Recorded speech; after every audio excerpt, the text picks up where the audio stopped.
Dum da dum, everything's normal. Yeah, I mean, ow,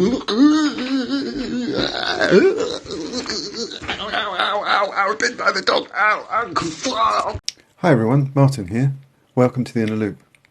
I hope you enjoyed my melodramatic start to this video. Today we're going to talk about a project which has really morphed out of all recognition from where it began. The story starts with my son.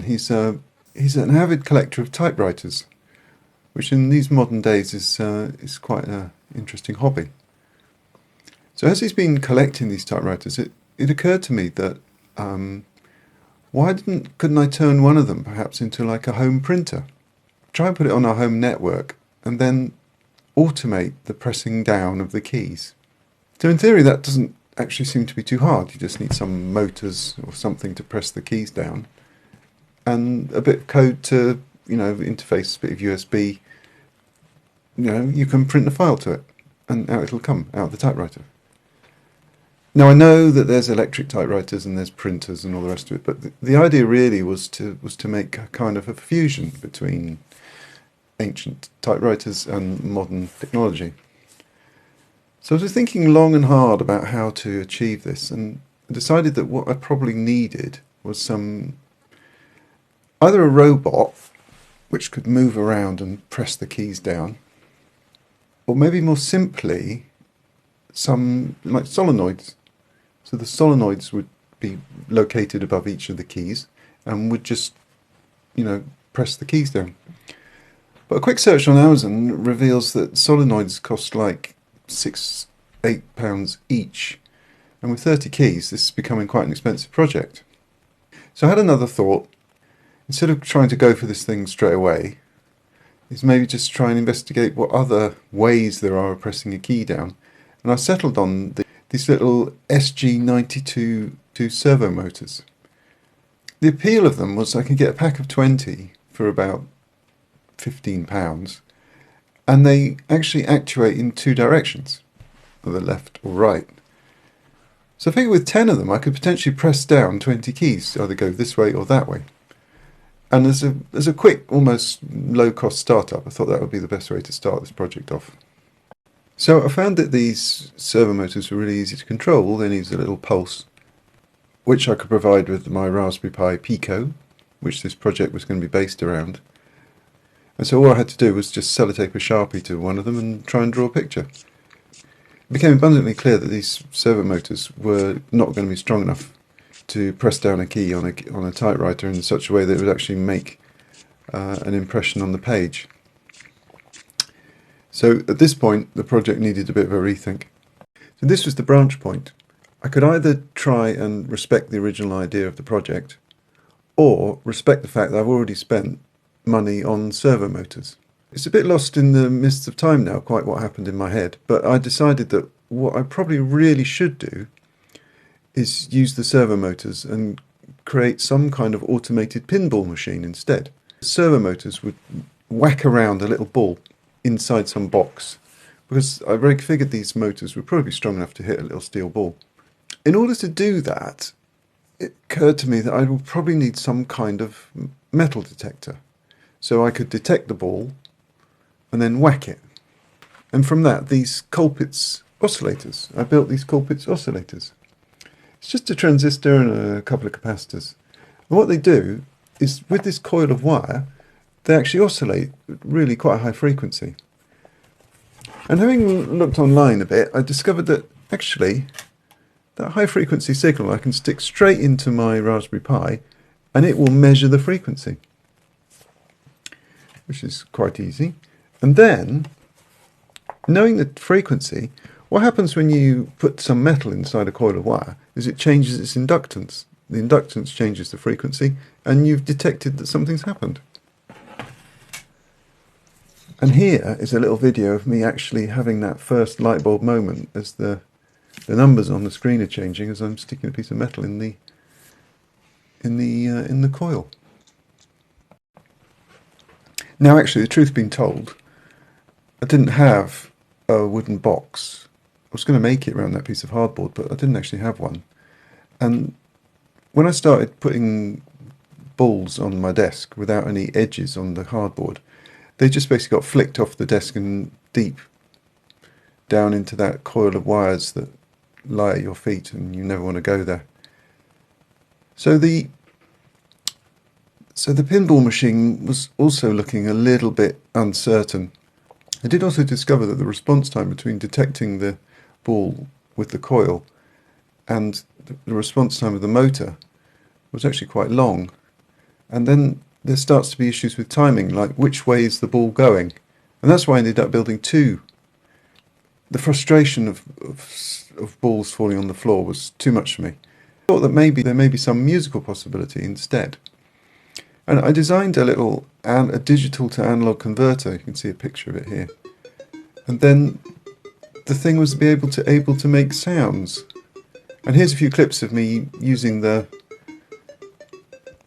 digital to analog converter and also the coils of wire to modulate some sound.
Now at this point, the original interface was the two coils, but I've also mastered the analog to digital converter on the Raspberry Pi.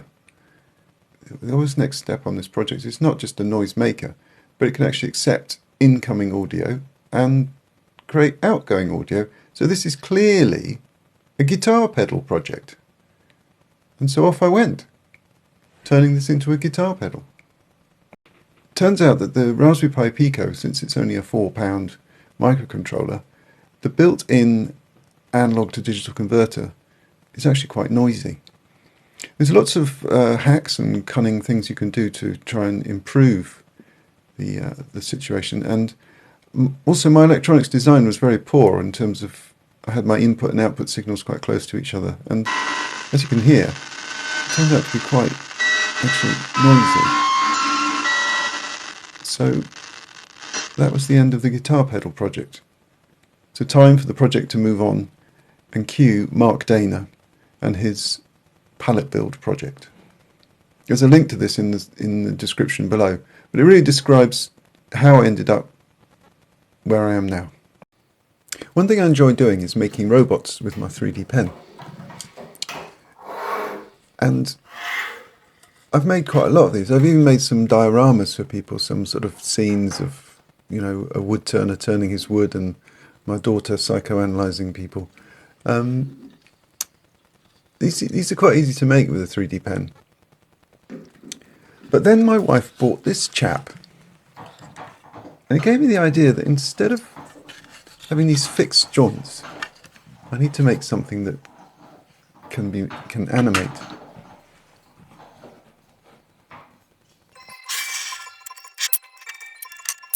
So here it is.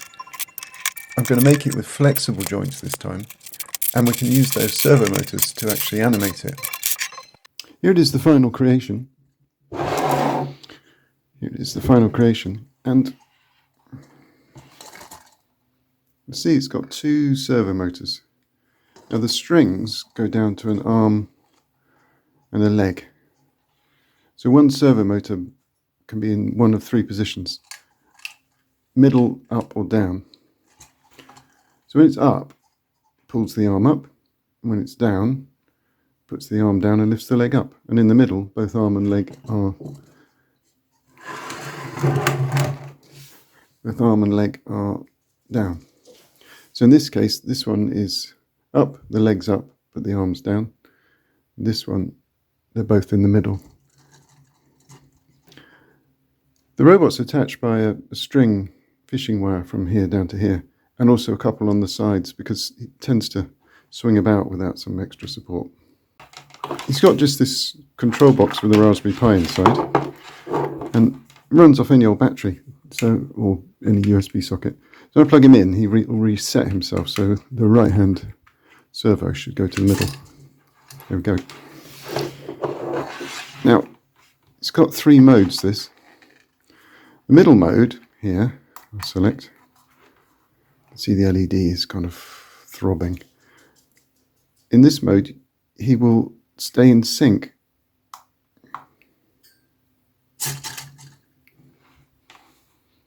Actually, he's in opposition, but the 2 servo motors are entirely in sync.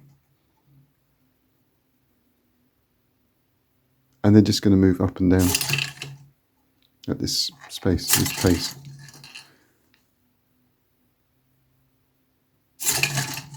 Didn't really put much work into this, but the idea was that by pressing one of these buttons, you slowly and subtly change the frequency. Slowly and subtly change the frequency of one of the servos, and then they'll go out of sync with each other, like this.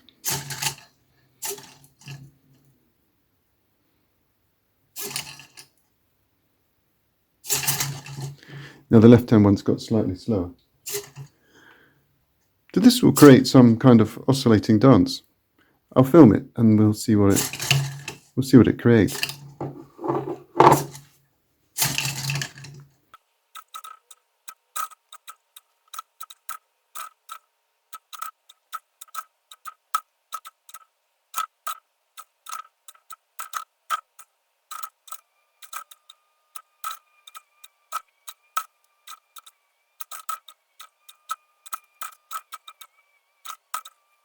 So the next mode here is one where you can actually program the moves. So press this one here. Now it's into some sort of programming mode, so we can maybe lift an arm. If we like that move, we save it. Let's put it down again. Save that one. This is flashing the number of moves that it's remembered. Let's do the other arm. The other arm is this one. Yeah.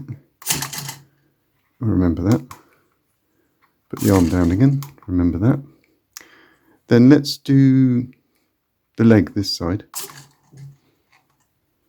Remember that. Put the leg down again. And now let's do the leg the other side. Put it down again. So now we've done both arms, both legs. Let's do both arms together. Remember that. Put both arms down.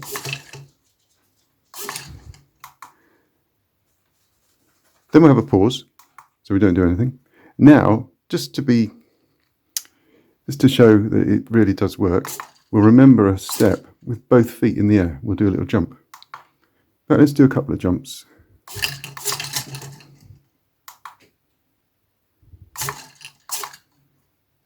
So 2 jumps at the end. Then we'll have a pause. And that should then take us back to the beginning of our dance. So I'll press this button and hopefully it will work.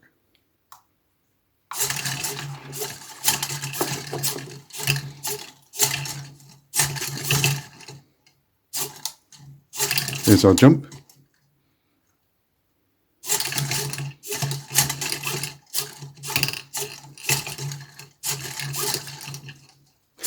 The thing about this is now we can change the timing. So we've got 2 options now. We can film this super fast and slow it down, or film it super slow and speed it up. So let's do super fast and slow it down.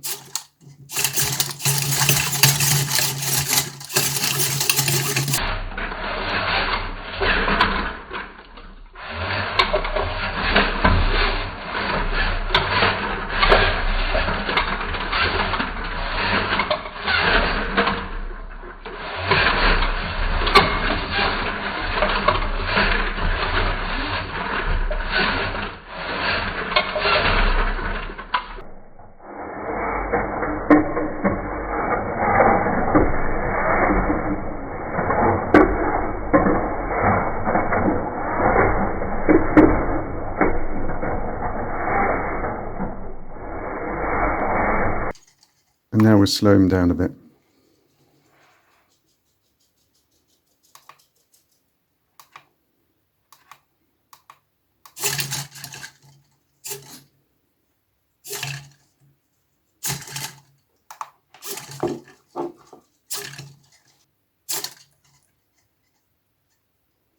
There's the jump.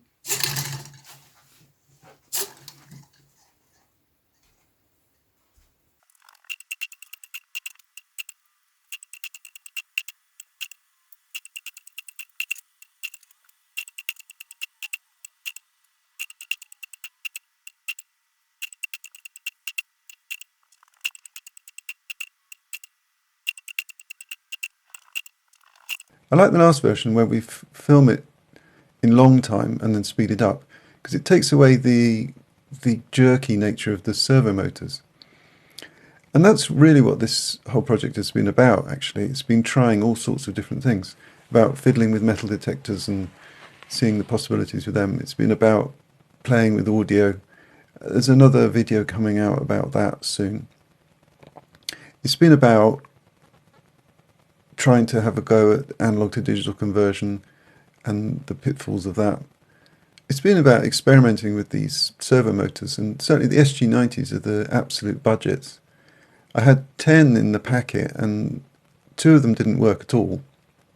And subsequently, with this crazy process, I've probably worn out 3 or 4.